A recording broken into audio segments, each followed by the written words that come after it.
Hello, I'm Mors Kochanski, Wilderness Living Skills and Survival Instructor. I'm sitting in a super shelter here, a topic which seems to be grabbing a lot of people's attention with regard to a form of shelter that I mention quite often.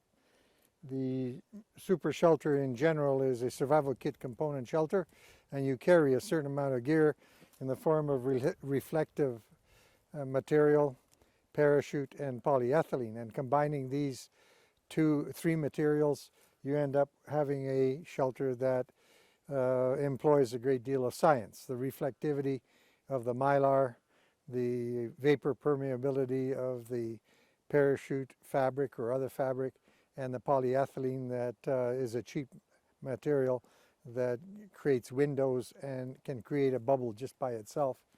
What you want is a situation where the warm air that surrounds you is captured and held near you, so you create a microenvironment, and then you supplement that with either the sun or a fire in front, or perhaps a candle, or maybe even body heat in some circumstances. So the super shelter began with the notion of being impressed with the igloo in all its aspects. And when I began to study how igloos function, I thought, well, if we can isolate out these various functions and apply them the same way without snow using materials, you might end up getting a superior shelter. And it turned out to be true. So the situation here, we've got one that I'm sitting in here that is built of flexible wands, is one way. There are dozens of ways of building the shelter.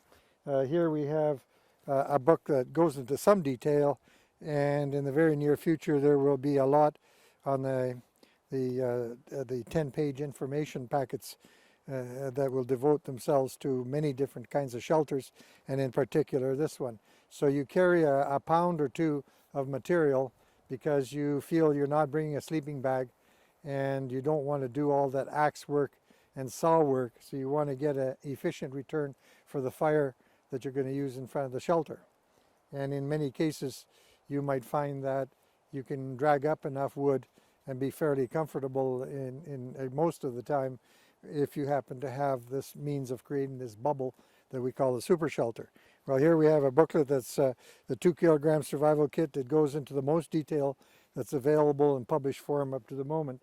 There's a mention of the succinct mention in the tools of survival and survival training, one page that tries to cut to the chase of exactly what you're trying to do with this type of shelter. And a video that perhaps more so than any other means of communication goes into very great detail on this idea. The super shelter creates a bubble that keeps the smoke out, the cold out, traps some of the warmth that is produced inside.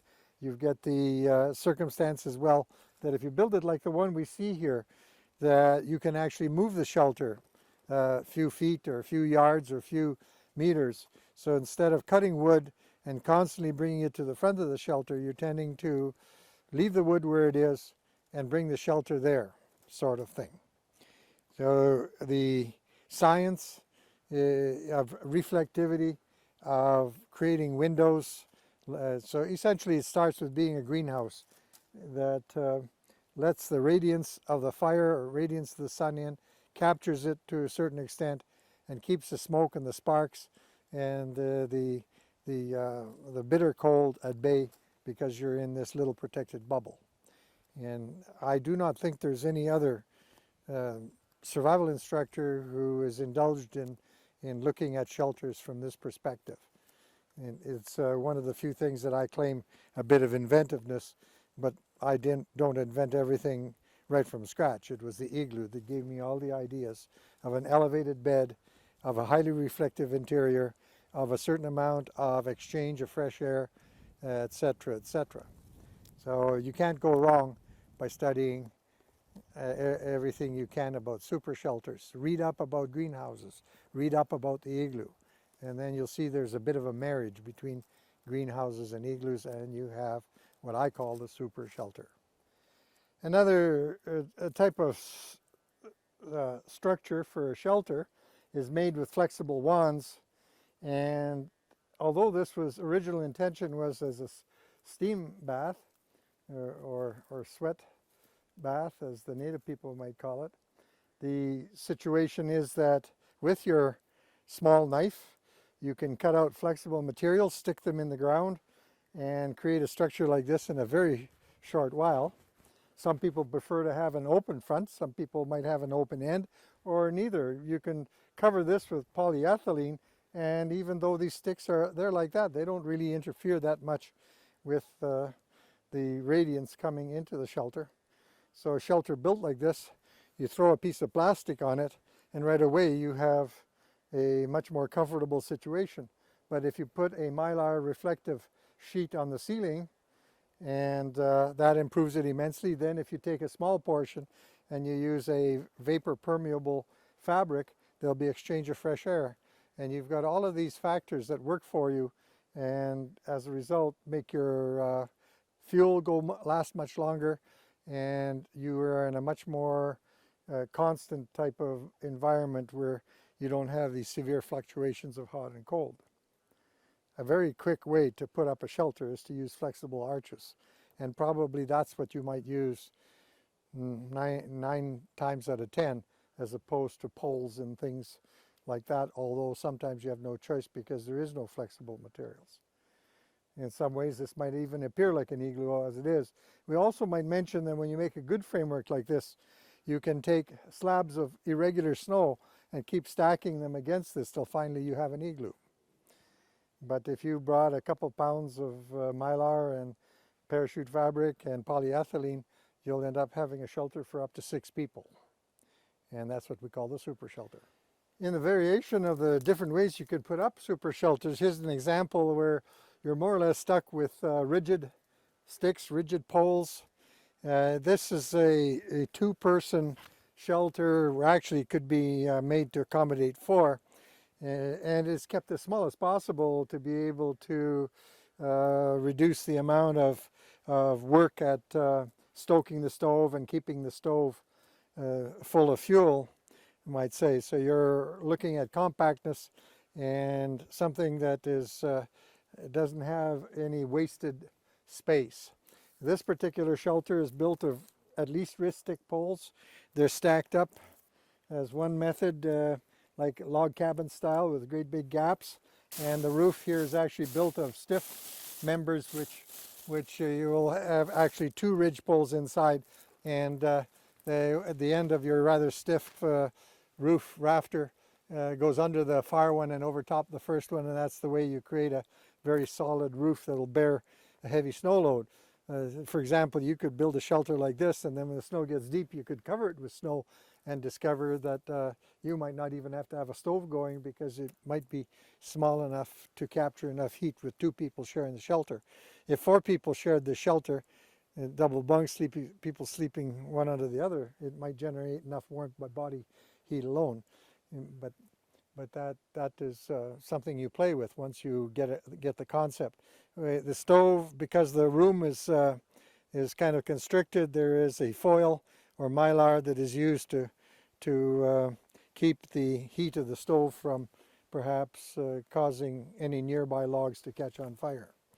But this a high sill, so that when you enter this type of shelter, you don't get a big bunch of cold air flowing in.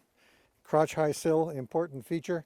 And then you've got the window or doors that pretty arranged so that when you go through, they almost close by themselves with very little effort.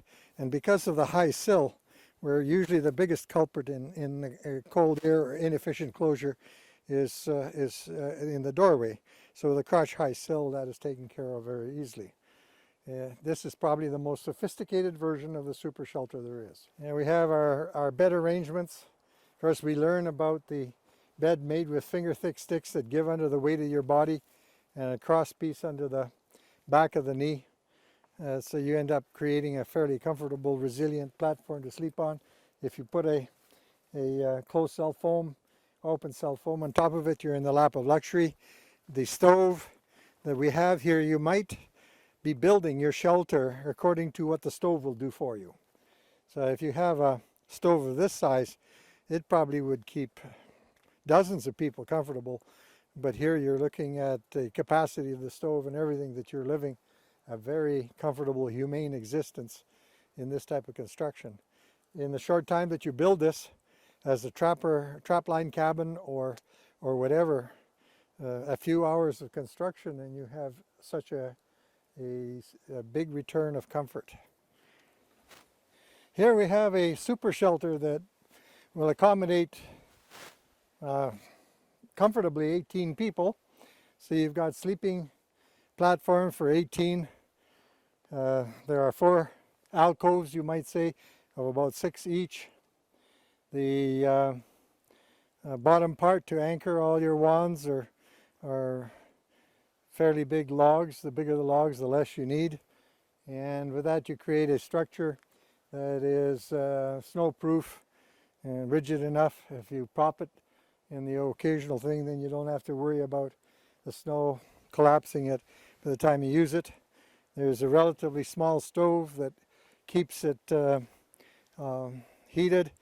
And usually my firewood pile is on this side of the door, so you can bring your wood in very easily without having to go in inside the shelter. A crotch-high sill for keeping the cold from flooding the floor every time someone goes in or out.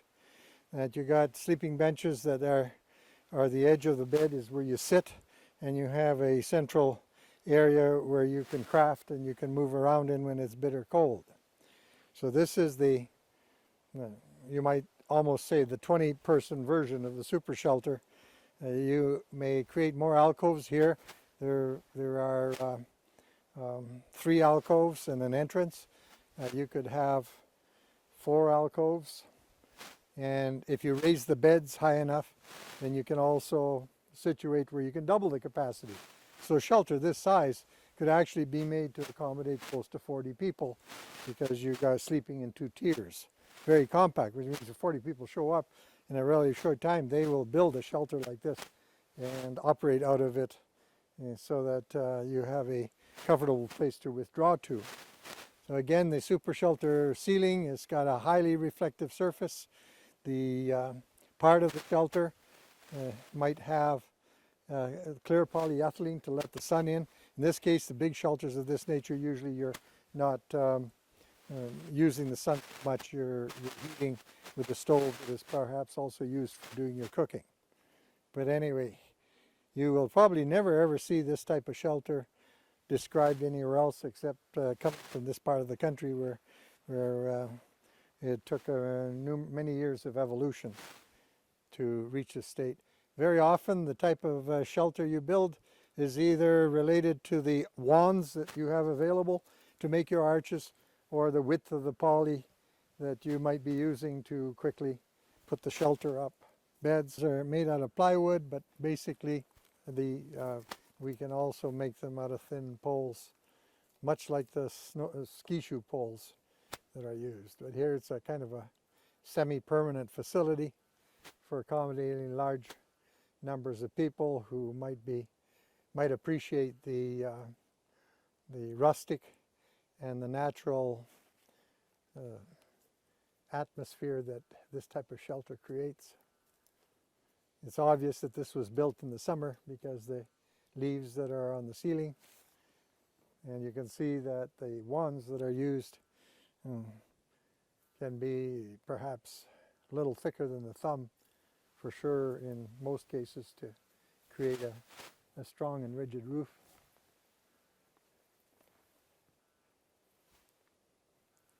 The shelter is quickly erected, and you have the option of whatever materials are available. We have larger logs, smaller logs, and we can build a version of this shelter using straight poles if need be. But it's simpler and most ideal where general roof construction involves flexible poles in the form of arches.